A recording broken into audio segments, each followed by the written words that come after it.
The small creature picked up the twig, thinking it might be of some use.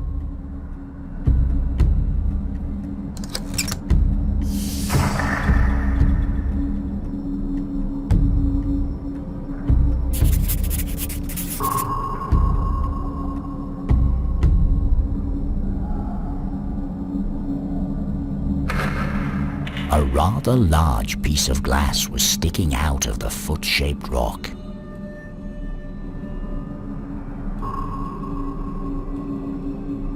The creature didn't want to risk cutting itself on the glass shard.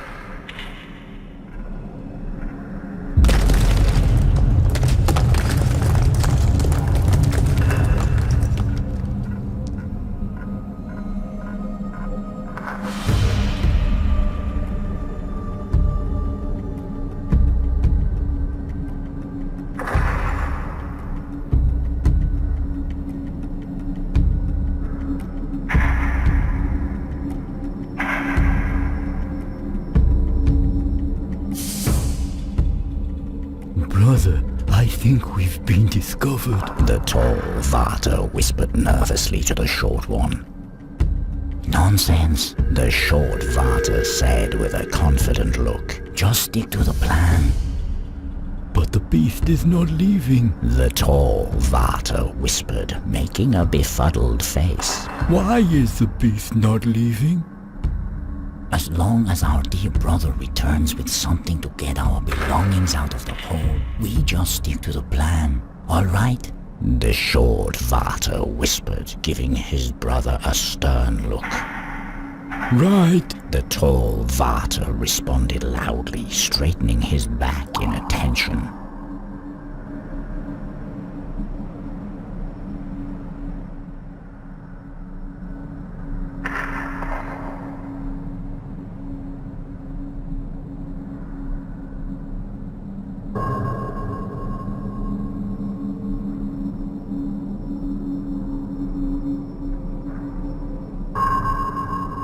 As they walked through the dark tunnels, the creature turned to the Alva. I'm sorry you were taken from your home at the lake. I don't know if I could find my way back there, It said with an apologetic look, but the Alva didn't seem saddened. In fact, she appeared to glow brighter than before, if only by a little.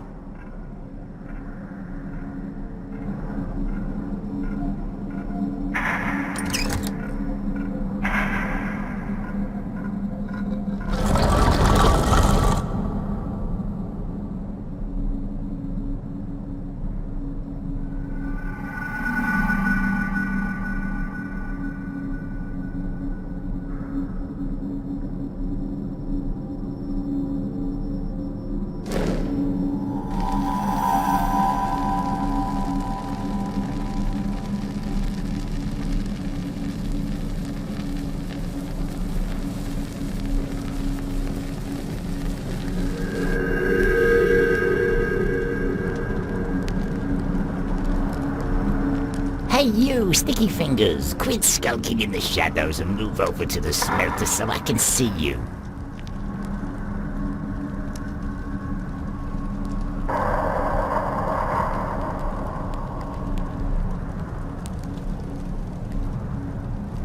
Oh, I see. A couple of new Sticky Fingers made their way into my mountain.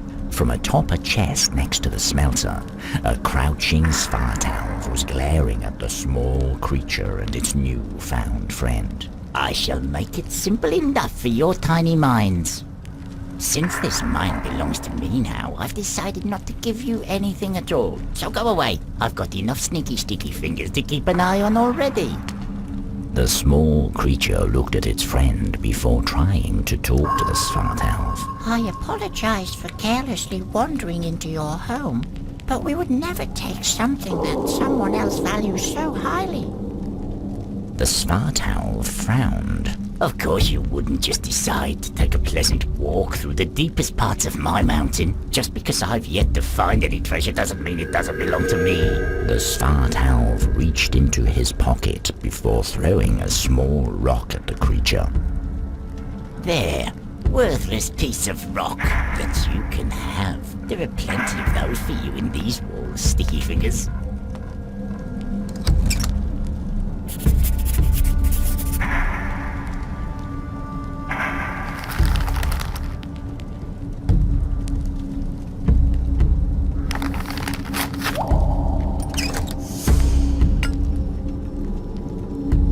Would this allow me to use the smelter? The small creature asked.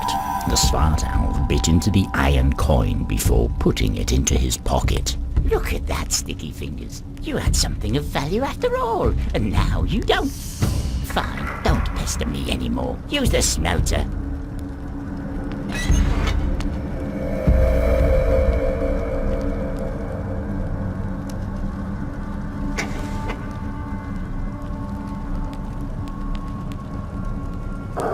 The creature decided to bring the wooden stick with it.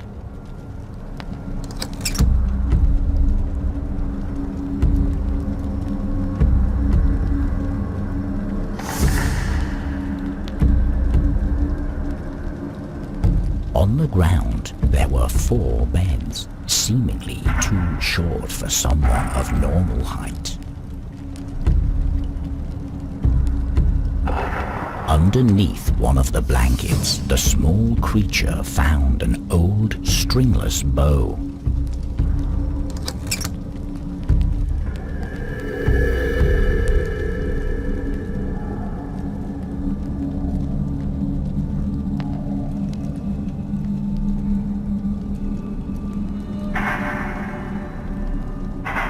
In one of the cave walls, there was a pickaxe that looked to have been angrily struck deep into the rock.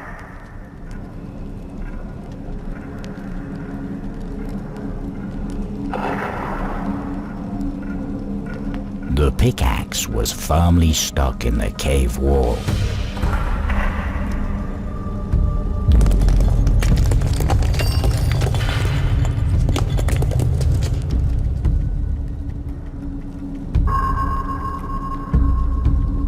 The earthquake had rocked the pickaxe loose, allowing the creature to pick it up.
Deep within the mountain, far away from any light of day, the gruff Fru lives by herself.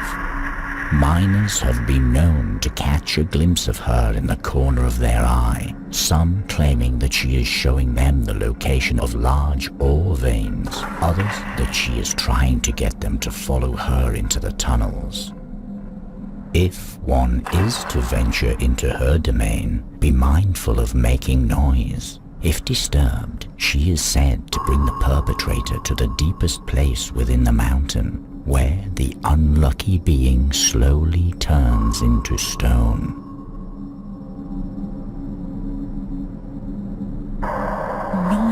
Noise, always hammering, striking the walls, loud, foul beings, strike, strike, strike. It is not theirs to take. the gruff Roo mumbled to herself, seemingly not noticing the small creature next to her. Unforgivable! Strike, strike, strike! The rock falls. A spell. Hide it. Yes. They won't leave. Why? They can't see where to strike. This won't do. My love. For a brief moment, the gruff Roo's voice became soft. Soon he will arrive. No. For him to see me like this, my appearance unsightly, their fault. Strike, strike, strike, then silence. Pristine.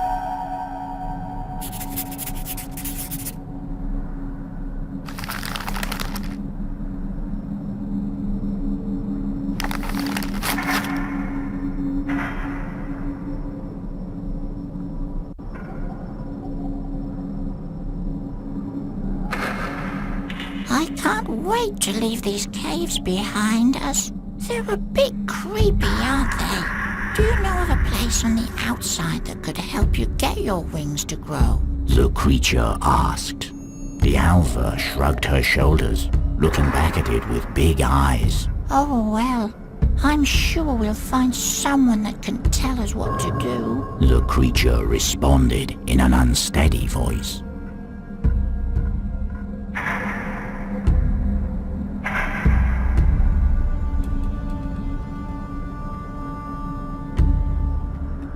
The carvings inscribed on the wall formed a number of strange shapes and symbols.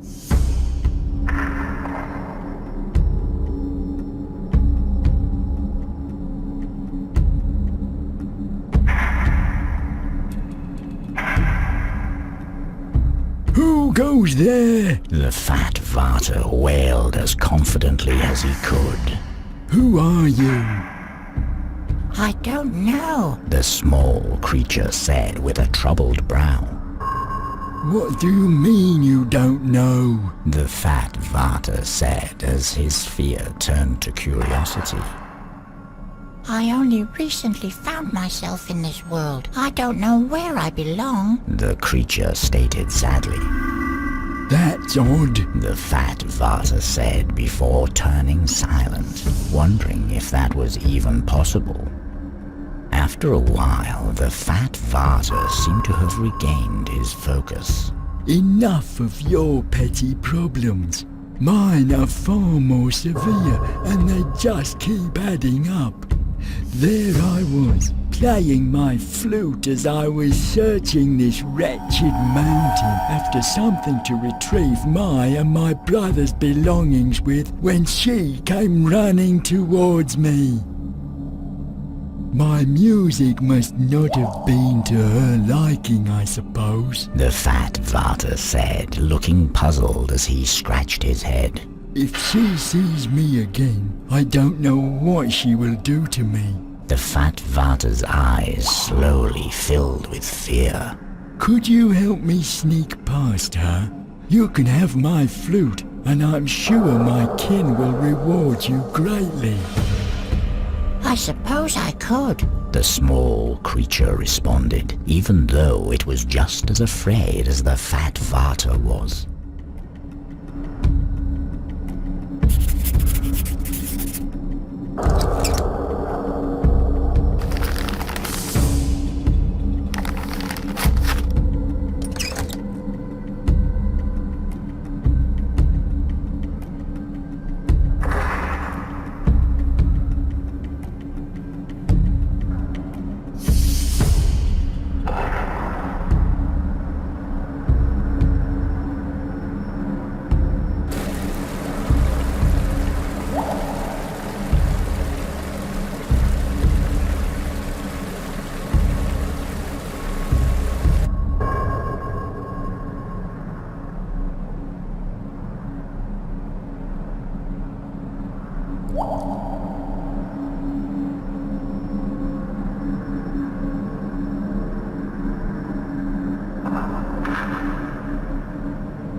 It's all ruined. We can't eat this, the short Vata said, waving his tiny arms in the air.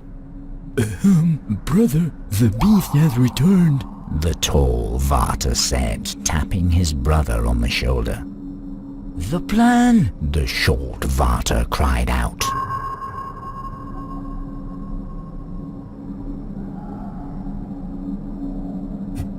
The small creature reached down into the box and found an old mushy apple.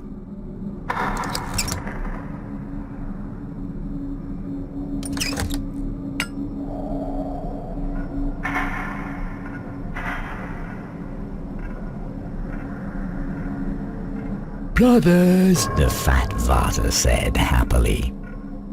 I'm back again. It seems my brothers are disappointed with my efforts. The fat Vater said with a heavy sigh as he awkwardly took his place beside the tall Vater. If they are not willing to talk, I guess I will have to find you a reward myself. The fat Vater muttered as he rummaged around on the floor. It's not much, but here you go. I'm truly grateful for your help.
Hello? The small creature said nervously. The hedgehog took no notice of the greeting, but the creature could hear a faint growl coming from its stomach. I guess it's hungry.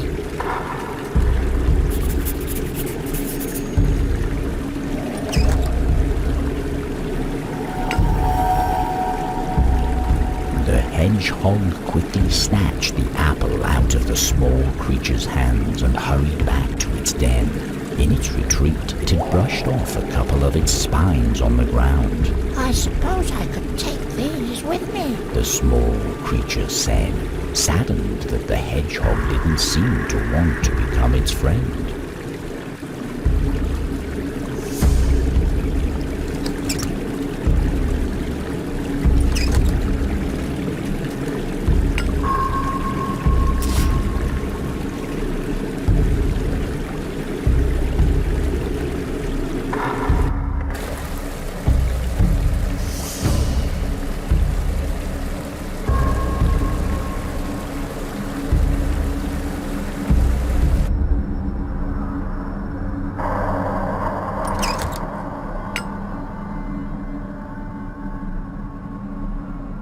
The small creature carefully began to comb the Gruffrew's hair, attempting to calm her down. He will arrive soon. Preparations. Yes, I will welcome him at last. My appearance, what will he see?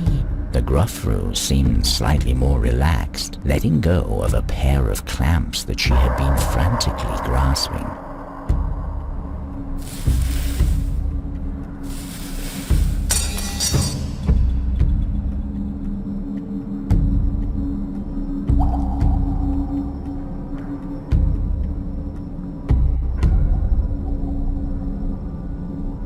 As the Gruffrew's didn't seem to want them anymore, the creature decided to bring the clamps with it.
Looking into the mirror, the Gruffru appeared pleased.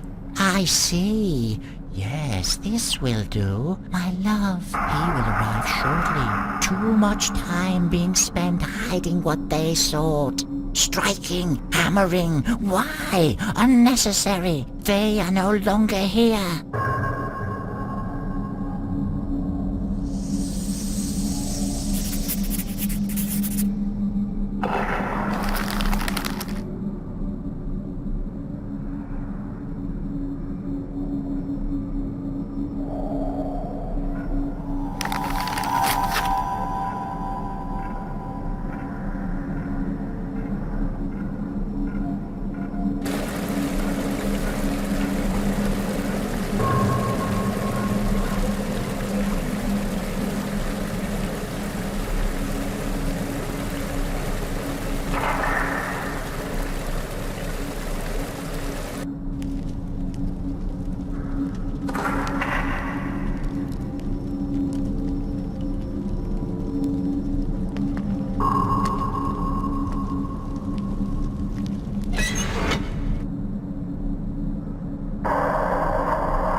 Thief! Sticky fingers, this belongs to me! All of it! The Svartalv yelled as the small creature moved closer to the silver vein. Magical, shining, glimmering, wanting me to have it. You shall have nothing.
After the creature had managed to align the correct combination of symbols, it was able to lift the heavy chest lid. Inside, the creature found a sack of fresh food along with an old metal mug.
The beast is back, brother. The tall Vata whispered cautiously.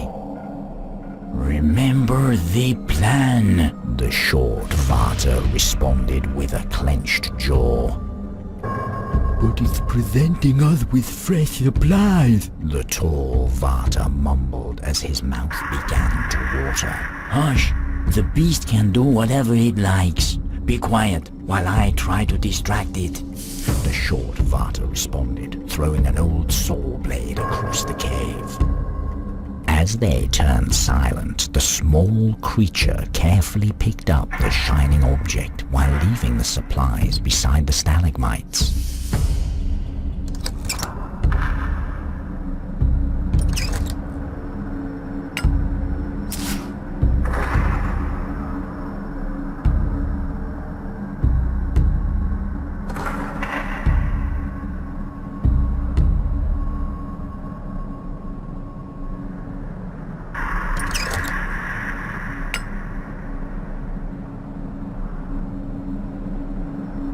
The small creature used the saw it had assembled to cut through the thick root.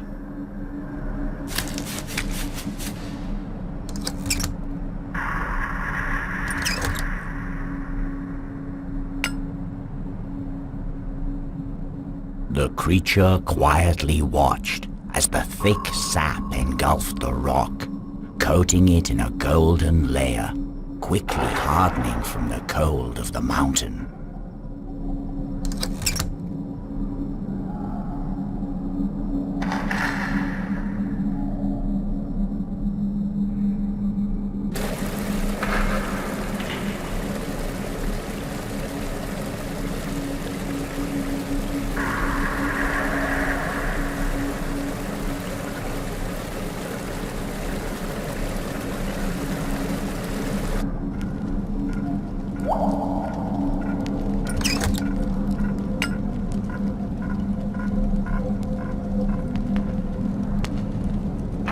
What's that you have there, Sticky Fingers? Wherever did you find this gem? The Svartalf's eyes fixated on the amber. It's glowing. I need it. Give it to me. The small creature pondered what to do as the Svartalf continued. What? Well, how about this? I'll allow you to take a small piece of ore from my silver vein. How does that sound? A small chunk? What do you say? Before the small creature could answer, the Svartalf quickly put the amber into his pocket. A trade is a trade. Now leave. I've already said you could have a small piece of my silver ore, if you can get it out of the wall, that is. The Svartalf grinned as he kept his hands protectively over his pocket.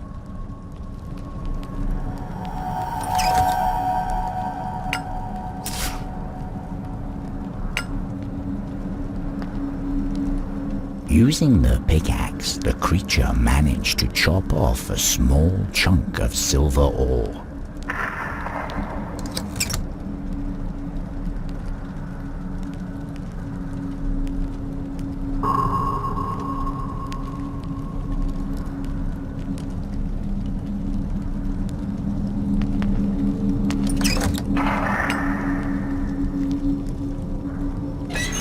The creature put the small chunk of ore into the hot smelter and waited as thick molten silver poured out from underneath it.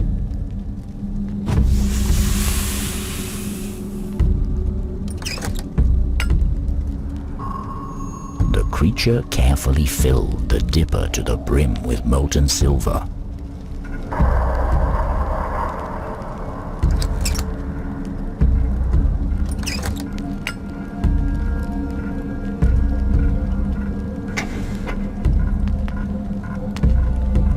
As the creature poured the molten silver into the cast, it cracked, making it possible for the small creature to push it aside. As the cast was removed, a shining silver bell was revealed. The sound of bells, especially ones made out of silver, are said to be horrific to certain evil beings.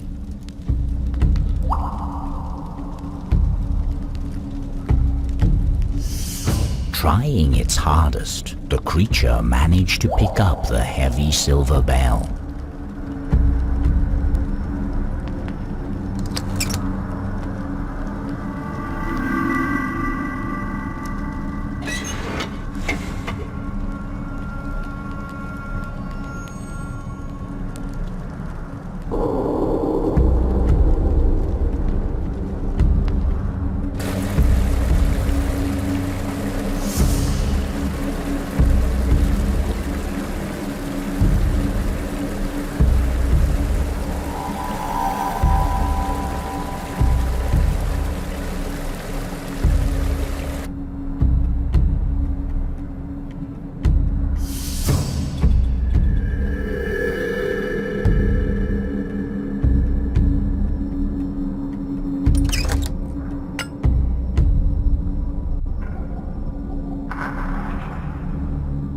Using the saw, the creature managed to create a hole large enough for it to pass through.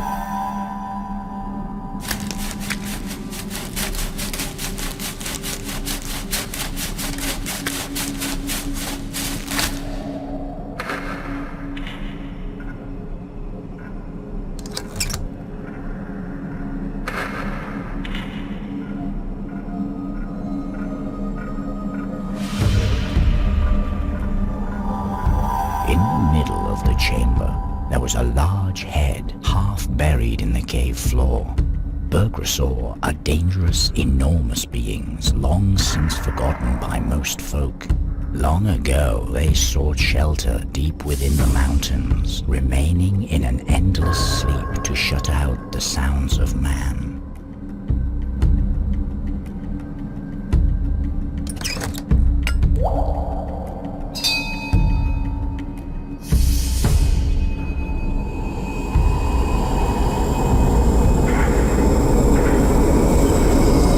The sound of the silver bell resonated throughout the cave. The ground began to quake. The previously lifeless Burgress had awoken from his long slumber, enraged by the noise made by the small creature and its friend.